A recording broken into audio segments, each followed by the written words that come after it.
Welcome to Children's National, the Department of General and Thoracic Surgery educational videos. Today, we will be discussing surgical gastrostomy tubes, often called G-tubes.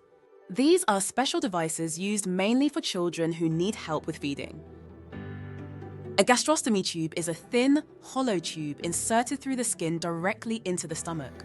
It allows for the direct delivery of nutrition, fluids, and medicines when oral intake is not sufficient or possible.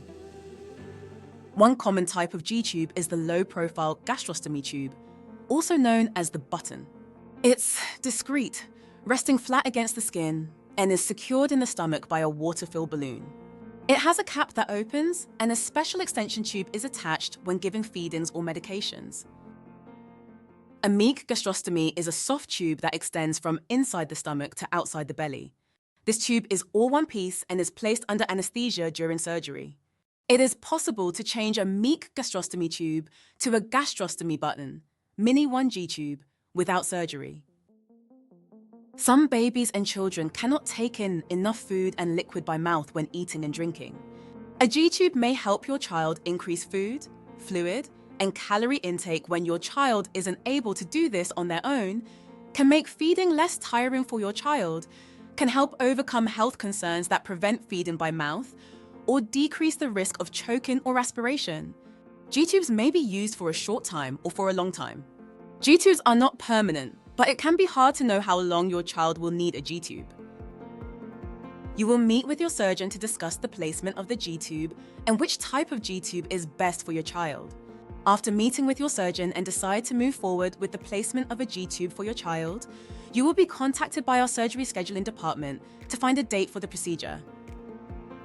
After the surgery, your child will be admitted to the hospital for 2 to 3 days to help establish a feeding schedule through your child's G-tube.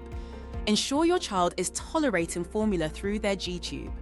Ensure pain is controlled, educate you on how to care for your child's tube, and ensure you have all of the supplies needed for your child's new tube. Immediately following surgery, your child's G-tube will be attached to a bag to allow the stomach contents to drain out of the body until they are ready to begin feed-ins. Typically, your child will begin being fed through their G-tube around 4 to 6 hours after surgery. Once home, it's crucial to establish a new routine. This includes setting up a feed-in schedule and learning how to care for the tube daily to prevent infections and ensure everything is functioning correctly. Medication administration through a G-tube needs careful attention too. Only liquid medications or properly crushed pills mixed with water should be administered to avoid clogging. Sometimes G-tubes can leak, which is a common concern.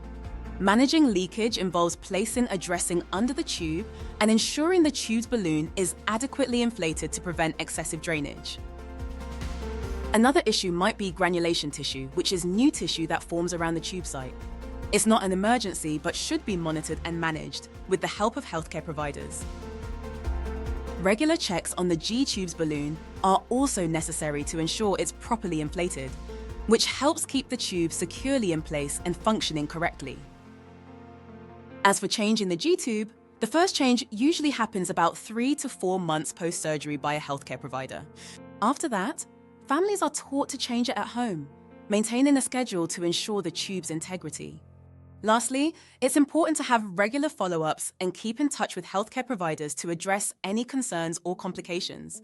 Remember, managing a G-tube is a team effort involving family, caregivers, and medical professionals. Thanks for watching. For more information and other instructional videos, please go to our YouTube channel Surgication and subscribe.